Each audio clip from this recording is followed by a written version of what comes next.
Morning, my name's Laurine Viljoen. I am at this date 52 years old.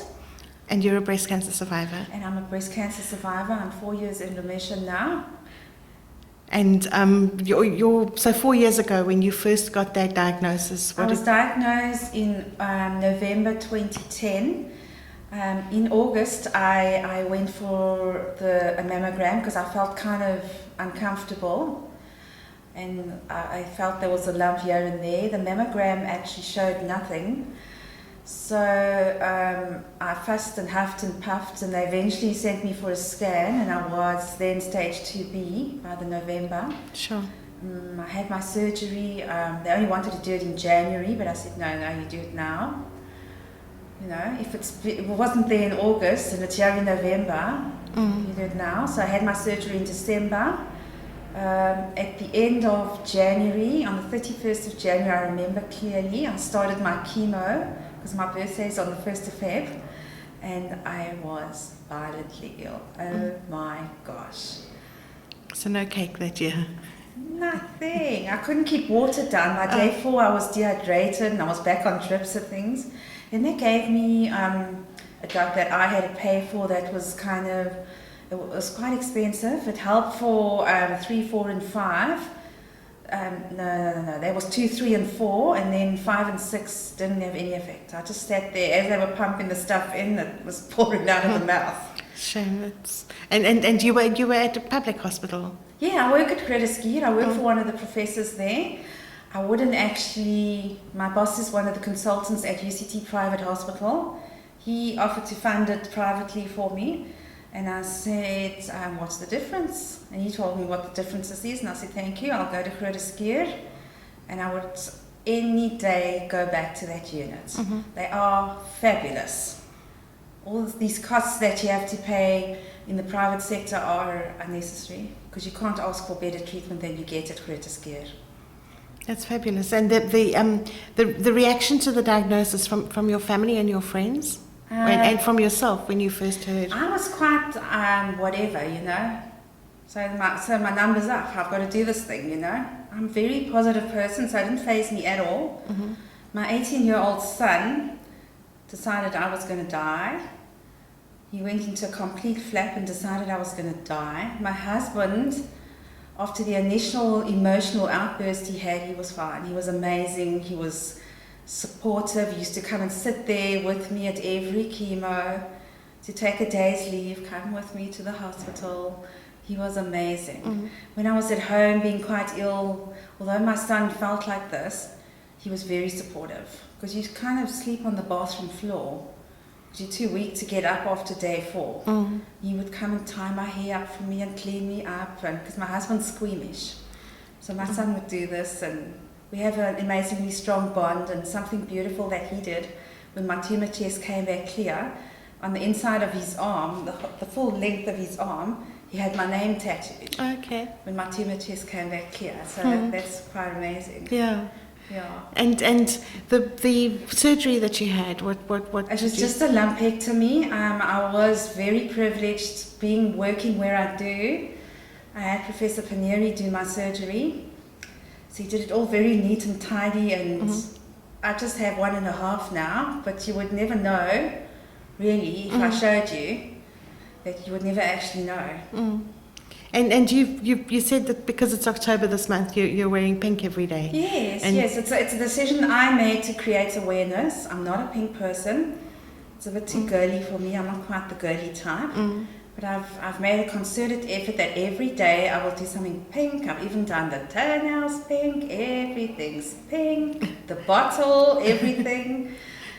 It's just my conscious part of creating awareness. And before you were diagnosed, how aware were you of breast cancer? Not much at all. I have a cousin that passed away from breast cancer. And when I felt this thickening, it was actually a thickening in my armpit that started it. And it ended up, the lump was on the other side, and that thickening was nothing. But you kind of think, like me? No. You don't kind of think it's your number that, you don't, not at all. In terms of wearing pink, are people asking you about it, or have you been you've been not at open all, about? But I've made a point of telling people. Wherever I go, I say I'm a survivor. This month, I don't normally go around the place blurting it out. Yeah. But wherever I go, I tell people I'm wearing pink. Or if I see someone in pink, I say thank you. Thank you for being with me on this one. Give you this look. But I'm sure you've also met other survivors that way. There must plenty. And with your treatment, but you've talked about how the chemotherapy and how difficult it was. Were there any other challenges that you had while you were on treatment? When you hear the word cancer, you think, oh, I'm going to be thin. No, I picked up 30 Ks. I'm down about 18 now because I'm on a very healthy eating plan. You don't expect stuff, I'm very finicky about my hands and my feet and I don't like a lot of stuff plastered on me, so I don't really like makeup. And when I had no hair, I made a concerted effort to actually go to a makeup artist, teach me how to put makeup on while I've got no hair. There was no way I was going to be the cancer patient. I just wasn't. Wasn't going to happen. And I used to get up every morning, no matter how I felt, put this makeup on, put some pretty clothes on and jewelry, and off I went. I said, just take my chemo day off, and if it was a really bad one, the next day, and I worked all the way through it. Okay. And when your hair fell out? I was quite okay for it. It's a pity. I had very long hair. It was like down to here. And I didn't know that you could donate your hair then. So if somebody can somewhere out there create more awareness about this. I had been going to my hairdresser for 10 years then. He first, when it started, I was sitting at a course, at a church course I was twirling my hair around in my hands, and next minute I had handfuls of hair. This was 2 weeks after my first chemo. I thought, So I went off to the hairdresser and I cut it quite short, like a short boyish style. And a week later, when I was in the shower, I looked a little bit like the wolf girl because I was washing my hair and all this hair was on my hands. And then I had these bald patches and I wasn't phased at all. And then I went to my hairdresser and he cut it number 1 for me. And I never actually, I had a few hats because it was cold. Another beanie I used to sleep with. But I used to walk all over the place in my bald state. I wasn't phased at all about not having hair. I loved it actually. You never had a bad hair day. And did you find people responded to the fact that you didn't have hair? My friends were kind of cool with it because they thought, she just walked around here with her bald head all the time. She wasn't bothered, and people were trying to give me bandanas and things, and I said, no, I'm fine, thanks. I don't need that. I'm quite happy as I am. Why try and hide the reality? This is what it is. Yeah. I used to sleep with a beanie on, and I had a few hats when I used to go to places where I didn't want to shock people. That wasn't the point. I used to put the cap on, but it didn't last. 2 minutes I'd be there, and the cap would be off. And then anything else that you want to add? Anything you want people to know? It's not a death sentence. Definitely not. Absolutely not. And the critical part to your recovery is positivity. My oncologist said to me, he just wishes that all his other patients could be like me. Because I am a person that I react to medication. I do. Each and everything I take, I will get a reaction. So he used to tease me, and I said, why don't you tell me about this? And he'll say, you've been reading the package insert again.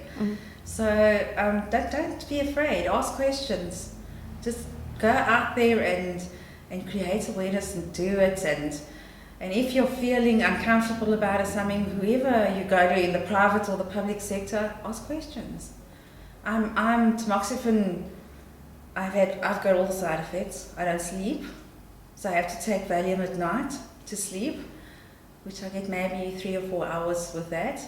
I stomp around the world wanting to kill people. So the oncology realized that, and they started a psychology clinic, which I'm quite a cheeky person anyway. So my personality has tripled in the cheeky side of it, that I'm actually on an antidepressant to keep me calm, because I want to stomp around murdering everybody. But these are all side effects, and it's a reality, you know, and there's things out there to help you deal with it. The weight gain too. Although you look like a little buffalo, eat healthy, exercise. I also got very bad osteoarthritis from the tamoxifen, but so what? Just go for your annual. I'm still walking around. I'm still able to help people. Mm-hmm. So don't be afraid to go out there. Don't like crawl under a bush until your 5 years are up. Because there's my sister-in-law, my husband's is the youngest of 8. Well, I think he's third sister. When I was diagnosed, she decided. I've never actually said why me, but I knew there was a reason for it. It was my strong faith. I'm a reborn Christian, and my faith like tripled during my chemo, that I was just blossoming almost, you know. Mm-hmm. And she, her name is Hetty, she lives in Durban. She went to the local clinic for a mammogram, and she ended up with stage 4 in both, had a double mastectomy. So that was, I never actually said, why me? There's a reason. And that is why me. Yeah. There's the reason. I saved her life. Yeah. And I never actually told her, you need to go. I didn't do any of that. She just felt the need to go when I was diagnosed, because she realized it's in the family. Oops. So don't be afraid to tell people and encourage people to go and get checked out. It's not a you don't talk about boobs thing, you know. You don't do that. Yeah.